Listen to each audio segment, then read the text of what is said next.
بسیارش داده است. مردم در ناخونی فرزند زورن خاصتا پسر این پروردگاری بذار یک مورد دومانی که بودد به طوری اندک نیست.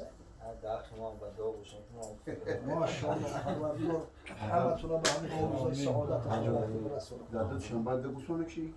درد تشور تا بشه. درد تشور تا بشه. اگر با شرط یک گو میکشت ای خدا میبرون. انشالله. من خیر گوسپند کشته است سرات عدو کرده است. انشالله خیر خدای بزرگ با خودش تدارک میکنه میرسونه. میگم که بنده کاسی باید. بنده سعی میکنه. همه او روز خروجی را پروردگار براش میرسونه. خداوند او را خلق میکنه. تا که سعی کردی تلاش کردی پروردگار او را برات پیدا میکنه. پیامبر اسلام درود خداوند بر او باد می‌فرمایند حجامه شفای امتی من است. شما اگر از بیماری‌های فشار بلندی، استرخان دراز، رادیکولیت، پروستاتیت، گریژا، روماتیسم، بیماری‌های سیستم خونگرد، فشار خون، بیماری‌های دل، درد سینه، تنگی نفس، درد سر و درد چشم و یا اینکه خیرگی چشم و اینچنین از وزن زیاد یا اینکه کم وزنی رنج میبرید، حتما در رقم‌های روی اکران بوده در تماس باشید. بختیار حجامه در خدمت شما است. سراغ ما شهر مسکو، ورخناپولیا، دام 48 در نزدیکی بازار صدوات. حتما در رقم‌های ما در تماس بروید.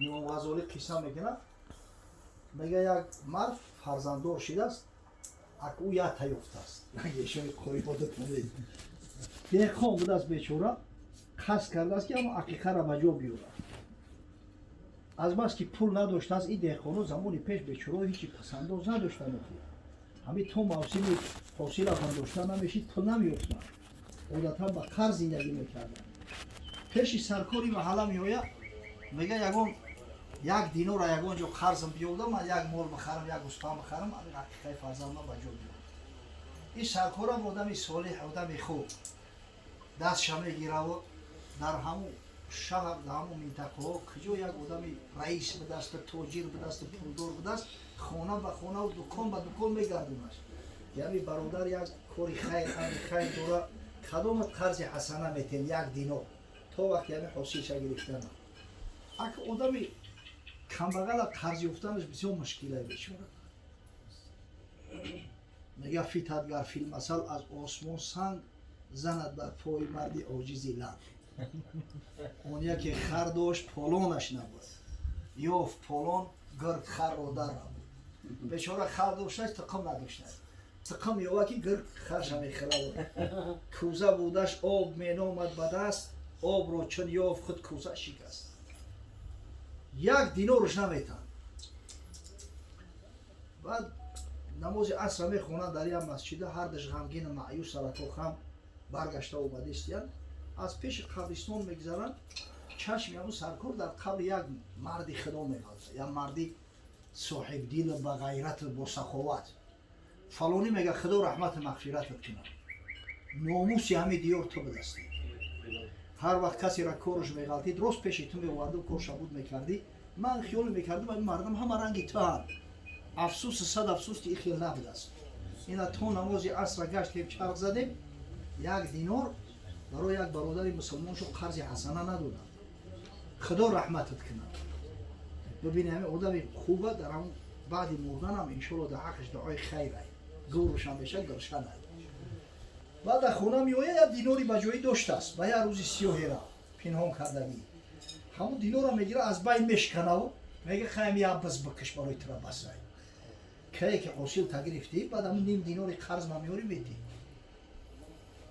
خود شب همین آدمی سرکار بعد نماز خفتن میاد دراز میکشه و فکر میکنه که ای بچه این کاری مسلمانان به این درجه را رسیده است که یک برادر خچونه در همین حالت مشکلی دستگیری نمیکنن عاقبت چی میشیده باشه که پیغمبر گفته است قرض 18 ثواب داره در صورتی که صدقه 10 ثواب داره به همین فکر اندیشه ها خوابش میبره قریبای سحر در خوابش همون مردکی را که در حقش دعا کرده بود او را میبینه همون شخص نگه که بسیار مضطرب حال شده ناراحت شده تو دانه خدا نخواه یک کس میره یک دیگر خرس انجام بشه خانه ما برا میگه بعد نمازی بومدو فرزندو ما بگو که تنور هم کنن در زیر تنور همی 1 متر چقدر بگیرن یک افتوای میشیه در درونش 500 دینار 500 تنگه طلا برای هم فقیر دارتنش این ای خوب میخیزه همین خوب در ذهنش هم روشنی هست که سبحان الله این گپی مرا باور میکرده باشم نمیکرده باشم.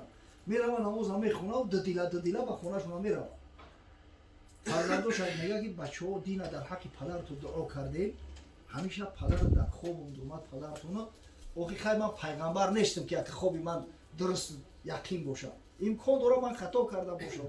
نه که این همی دریا دوست در ذهنم که این همی خیلی گفت که فرزندو ما بود که تنور را بکنن 1 متر زمین را بکوان 1 هفته میشیه در روش 500 دینار همون را در همین فقیر بتن.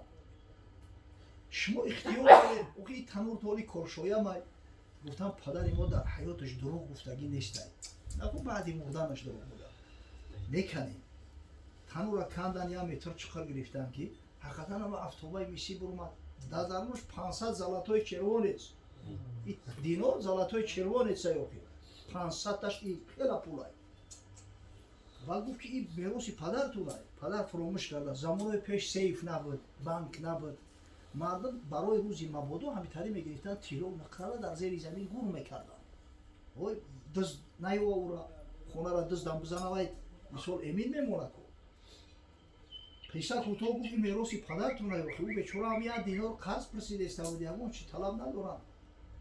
گفتم پدر ما را سبزه خاکش یک وجب شده است. اینقدر جوان مردی و سخاوت داره.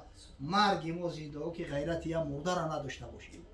پاک و پهیل بخشیده باشه. همین خبری میگه گریف افتوار در لوکیش بس گریف توار در نزد او بیچاره کمبغل وقتی ریخ در حیاتش کم پول دیگه نبود. او یک قرآن میگه در نزدش زمزمه کرد اعوذ بالله من الشیطان الرجیم و من یتقی الله یجعل له مخرجا و یرزقه من حیث لا یحتسب. بگی گفت خدا داده است با او بیچاره را همین یه مشت کرده یا بود تیلو در پیشش ریخت گفت عیشیری مادرت حلال اگر تو واسطه نبشیدی من را یک جا میافتم. که گفت که اگر در خواب هم مرد میگفت که یگان مقدار شبگی میگرفتم هیچی نگفت است همون 0.5 دیناری خودم بجاده یا قرض دادگی خدمه بیو. اینطوری مردا بودن در اسلام که الحمدلله اسلام رشد کرده ترقی کرده. در تمام گوشه و کنار دنیا مسجد است مسلمان است. در ژاپنیا در کره بچه ها اومدن الحمدلله میگن مسجد مسلمان خیلی زیاد شده است روز افزون زیاد میشود. ولی بسیاری مملکت‌هایی هستند که مسلمان‌ها لشکر نکشیدن و تهمت میزنن اسلام به ضرب شمشیر و آتش پهنشیده است. کدام مسلمان با اندونزیا لشکر کشیده است؟ کدام پادشاه مالایزیا رفته است یا کره ژاپنیا؟ اسلام با همون جای نبی جوان مردای مسلمان بردن دیدن غیرتشونه همتشونه راست قول بدنشونه خیانت نکردنشونه همون مردم مویل شدن و همین دین بزرگ قبول کردن. اینا ببینه واقعا همین کسی که به خاطر الله کاری را کردنی شود حتما پروردگار بزرگ رزق روزی شانتری محیا میگردونه از جای میرسونه که در یگان رزق نیست و یرزق من حیث لا یحتسب. انشالله همین ایشون قرآن را خداوند دو پسرش داد است اگه کفایه همین تفلکا را نمیکنه حتما میکنه انشالله. همین از سعی کنه یک چه بجنبونه پروردگار بزرگ انشالله مشکلش آسان میگه.